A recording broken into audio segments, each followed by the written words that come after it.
Saw your face in the middle of a crowded room. I remember telling all my friends everything about you. And I didn't wanna pinch myself. 마라톤을 피크닉처럼 해피러너 올레입니다. 이제 막 달리기를 시작했거나 시작한 지 얼마 안 된 초보 러너라면 달리기가 점점 재밌어지죠. 그러면서 두 가지 욕심이 생겨납니다. 하나는 더 빨리 달리고 싶다.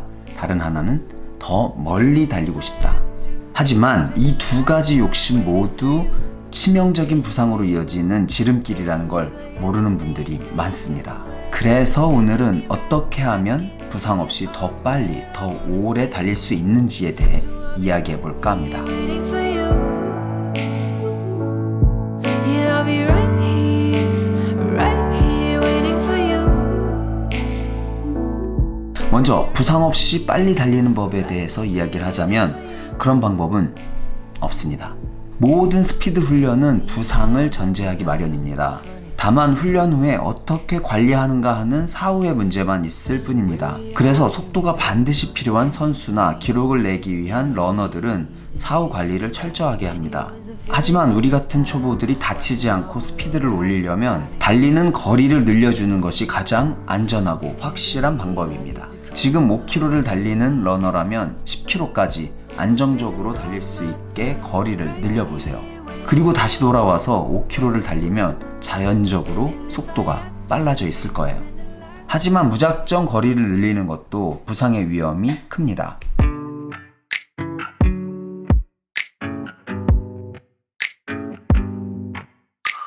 It's too late now to turn around and back again. I made my bed. 여주에 있는 파사산에 있는 성인데 신라시대에 축조된 성이라고 하네요. 노을 맛집. 뒤에 지금 노을이 이제 곧 지겠죠. 정상에서 노을을 보기 위해 올라가고 있습니다. 그래서 부상 없이 거리를 늘리는 첫 번째, 내 능력치를 정확히 알자. 일단은 내 능력치를 객관적으로 파악할 수 있어야 됩니다. 그러기 위해 지난 몇 달간 매주 몇 킬로미터씩을 달렸는지 체크해보세요. 그리고 주당 몇 킬로미터를 달렸을 때 어려움 없이 달릴 수 있었는지를 판단해봅니다. 그게 바로 여러분의 주당 마일리지예요. 한 번 달릴 때 거리를 늘리는 것도 중요하지만 보다 안전하게 거리를 늘리기 위해서는 주당 합산 거리를 늘려주는 게 좋습니다. 그래서 주당 늘리려는 거리의 목표를 잡을 때 한 주당 10% 이내의 거리를 늘려주는 게 좋습니다. 예를 들어 지난주 총 30km를 달렸다면 이번 주에는 33km, 다음 주에는 36.3km 이렇게 10%를 넘지 않게 점차적으로 거리를 늘려주는 거예요. 내 주당 합산 거리 그리고 내 능력치를 확인했다면 다음은 내 최장거리를 깨나가는 거죠. 지금까지 내가 달린 최장거리가 5km였다면 이번 주는 5.5km, 다음 주는 6.5km 이렇게 한 주당 마일리지를 10%씩 늘려가는 것처럼 한 번에 달리는 거리도 10% 이내로 잡아주시면 됩니다. 또 이렇게 거리를 늘려서 달리는 날은 주 1회로 한정하는 게 좋습니다. 예를 들어 이번 주 중 하루를 최장거리에 도전을 했다면 나머지 날들은 평소보다 짧게 달려주는 게 좋습니다. 두 번째, 천천히 달립시다. 이렇게 거리를 늘려서 달릴 때 주의할 점은 평소보다 느리게 달려야 된다는 겁니다. 내가 가보지 않은 거리를 달린다는 것 자체가 내 몸은 엄청난 과부하를 느끼게 됩니다. 그런데 속도까지 빠르면 어떻겠어요? 우리 몸이 상당히 당황하겠죠. 그래서 속도는 평소에 달리는 페이스에서 킬로당 30초에서 60초 정도를 늘려주시면 됩니다. 특히 시작 후 5분에서 10분 동안은 그보다 더 느린 속도로 서서히 몸을 풀어줍니다. 이 과정은 일상의 활동으로부터 달리기로 옮겨가기 위한 육체적, 정신적인 준비 과정입니다. 우리 오늘은 그동안 달려본 적 없는 가장 먼 거리를 달리게 될 거야. 그러니 몸과 마음의 준비를 단단히 하자. 이렇게 스스로에게 이야기하는 것처럼 말입니다. 거리를 늘리면서 속도까지 욕심을 낸다면 내 몸을 극한으로 몰아붙이는 꼴이 됩니다. 속도의 욕심은 내려놓으세요. 세 번째, 걷기도 훈련입니다. 최장거리 도전. 무사히 맞춰진다면 정말 다행이지만 그렇지 못한 경우를 만날 수도 있습니다. 그럴 때 실패했다는 마음으로 자책을 하거나 어떻게든 이겨내야 한다는 생각으로 무리를 할 필요가 전혀 없습니다. 인생이라는 마라톤에서 우리가 가야 할 길은 너무도 길고 멀리 있습니다. 그러니 정 힘들다 싶으면 걸어주세요. 내 한계치만큼 달린 뒤에 남은 거리를 걷는다면 그 또한 충분히 지구력을 키우는 데 도움이 됩니다. 어떻게든 거리를 채워냈다는 만족감도 생길 거고, 또 다음에 다시 도전할 때 고려할 사항들에 대한 나름의 기준도 생겨납니다.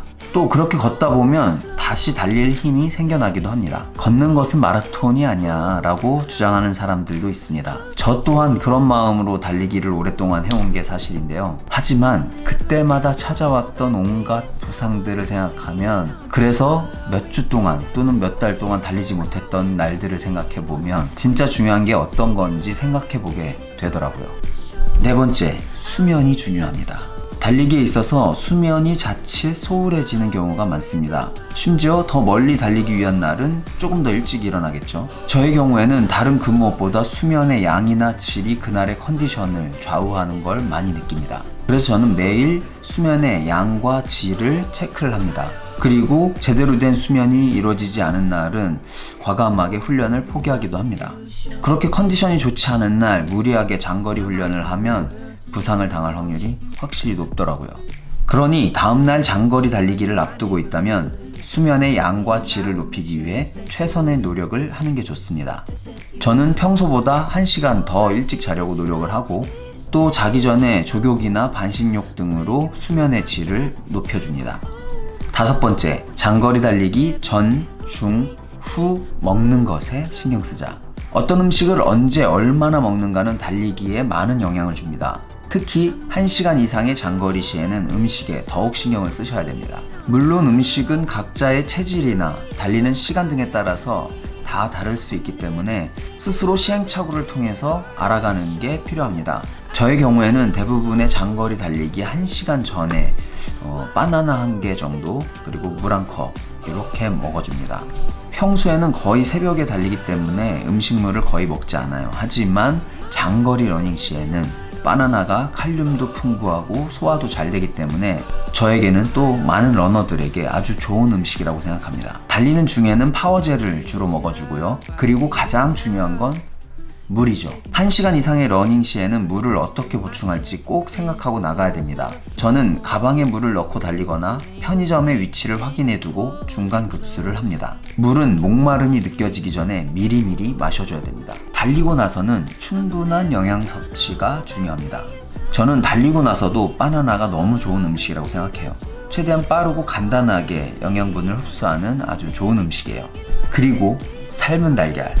달걀은 러너들에게 최고의 음식이다라는 말이 있어요. 달걀은 9가지 필수 아미노산이 들어있는 완전 단백질 식품이에요. 특히 근육 회복에 도움을 주고, 노른자에는 염증을 완화시켜주는 콜린이라는 물질이 들어있다고 합니다. 이 밖에도 저는 삼계탕이나 추어탕, 곰탕 같은 고단백 식품들을 주로 먹습니다. 이 달리기에 있어서 음식은 너무 중요하기 때문에 제가 따로 한번 정리를 해보겠습니다. 마지막으로 회복을 위한 노력. 장거리 훈련 후에는 얼만큼 회복을 위한 시간을 쓰는가에 따라 회복 시간이 빨라집니다. 스트레칭, 얼음 찜질, 마사지 등등 자세한 내용은 위 영상을 확인해 하시면 됩니다. 그저 내 수준에 맞게 원하는 만큼만 달리는 것도 좋습니다. 하지만 달리는 강도가 항상 비슷할 경우 쉽게 지루해지는 경향도 있습니다. 그래서 목표를 설정하고 조금씩 성장하는 내 모습을 보는 것도 좋은 동기부여가 됩니다. 하프코스, 풀코스 마라톤의 결승점에서 메달을 목에 거는 자신의 모습을 상상해보세요. 지금 당장 밖으로 나가 달리고 싶어질 거예요. 해피러너 올레였습니다.